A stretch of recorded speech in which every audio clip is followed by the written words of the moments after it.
Welcome to west Godavari అమ్మమ్మ వంటల video అండి. ఇప్పుడు చలికాలం కదండి. కొత్తిమీర 2 కట్టలు 10 రూపాయలండి. కొంచెం మంచిగా ఉన్నది తీసి గ్లాసులో కాస్త నీళ్ళు పోసి ఇదండి రోట్లు కట్ చేసాను. కొంచెం నీళ్ళు పోసి దానిపైన కవర్ కప్పేసి ఫ్రిడ్జ్ డోర్లో పెట్టేస్తా. ఒక నెల అయినా సరే బాగుంటుంది ఫ్రెష్గా.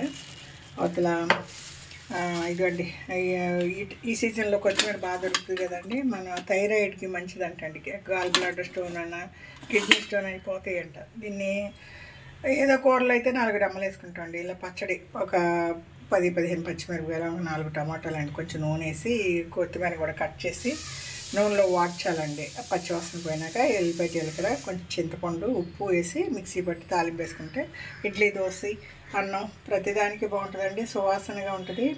తినే కొద్దీ తినబుద్ధి వస్తుందండి. ఇదండి చేప పులుసు ఉందండి మా వారికి. మా చిన్నమ్మాయి ఇది పంపించింది. సరే నేను ఇంకేం చేస్తాను, ఒక పచ్చడి చేద్దాం అనుకుంటున్నాను. ఈ పచ్చడి చేస్తే అన్నానికి తర్వాత నైట్ టిఫిన్కి కూడా సరిపోతుంది. ఇదో మధ్యాహ్నం తినడానికి చిలకడ దుంపలండి. అబ్బాయిని కిందకి దగ్గరకు బద్దకం వేసి బకెట్ వేస్తే ఏదో ముక్కలు వేసాడు. కిలో 60 రూపాయలంట.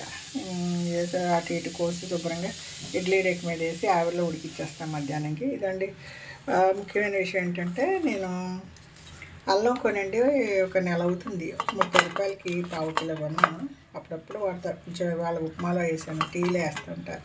దీంట్లో మట్టి కడగలేదండి. నేను మట్టి కడగకుండా అలాగే పెట్టేసాను. టిష్యూ పేపర్లు వేసాను. ఈ టిష్యూ పేపర్లు అప్పుడప్పుడు తడైపోతూ ఉంటాయి ఆవిరికి, ఎవాపరేటర్కి.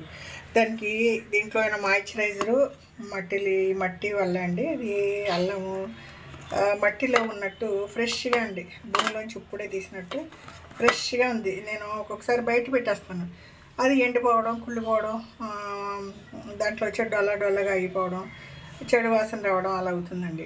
ఇలా నేను ఒక నెల రోజులుగా స్టోర్ చేశాను. దాంట్లో మట్టి అలాగే ఉంచేసాను. మట్టి చేసారా టిష్యూ పేపర్ వేస్తున్నాను. దీంట్లో ఆల్రెడీ మాయిశ్చరైజర్ ఉంది. మనం ఏం నీళ్ళు పోయక్కర్లేదు, దాంట్లోనే వచ్చేస్తుంది ఆవిరి. పైన ఇలా కప్పేసాను. ఇది కరివేపాకు అవి కూడా పెట్టేసి దానికి మూసేసి దానిపైన ఇంకొక టిష్యూ పేపర్ వేసి ఫ్రిడ్జ్లో పెట్టేస్తాండి. కరివేపాకు ఎప్పుడు ఫ్రెష్గా ఉంటాయి. ఇదిగోండి అసలు విషయం ఏంటంటే అండి, సీతాఫలాలు మనకి ఇలా ఈ కలర్ ఉన్నాయి అంటే లోపల గుజ్జు బాగా ఉండి తినడానికి అసలు చెట్లోనే పడిపోతాయి. మా ఊర్లో చాగల్లో ఆ గరువుల్లో అండి ఎక్కడంటే అక్కడ ఉండేవి. తెంపుకొచ్చి గడ్డిలోనూ బియ్యం మూటల్లోనే పెట్టేవాళ్ళం. తెల్లారే నొక్కుకొని తినేవాళ్ళం. ఇక్కడ కిలో 100 రూపాయలండి చెన్నైలో. ఇది కొని 3 రోజులు అయింది. రోజు కాసేపు నొక్కుతాను, ఏది పండట్లేదు. మొన్న కొన్నాను నేను. ఒకటి కొంచెం మెత్తగా ఉంటే తిన్నాను.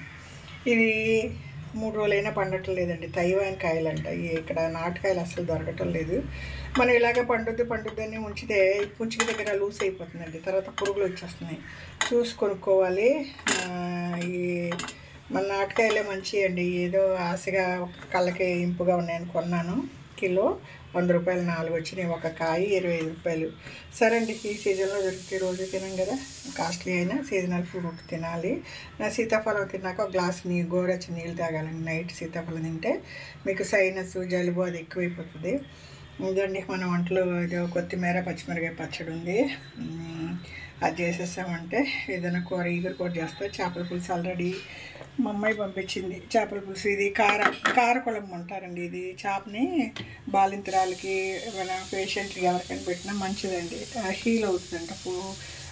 మనకి ఊండి హీల్ అవుతుందంట. తర్వాత ఏదో ఎనర్జీ బాగుంటుందంటండి. బాలింతరాలకి పాలు ఎక్కువ పడతాయంట. మంచి చేప అది. కారాస్ అంటారు. సుదుంబు, తెల్ల సుదుంబు అంటారు, నల్ల సుదుంబు అంటారు, కారాస్ అంటారండి చేపలని. కొంచెం నల్లగా ఉంటాయి, ఎడల్పు ఉంటాయి, సాఫ్ట్ ముళ్ళు ఉంటుంది. ఇంకా అండి టిఫిన్లు అయిపోయినాయి. ఉప్మా చేశాను వాళ్ళు సింపుల్గానే.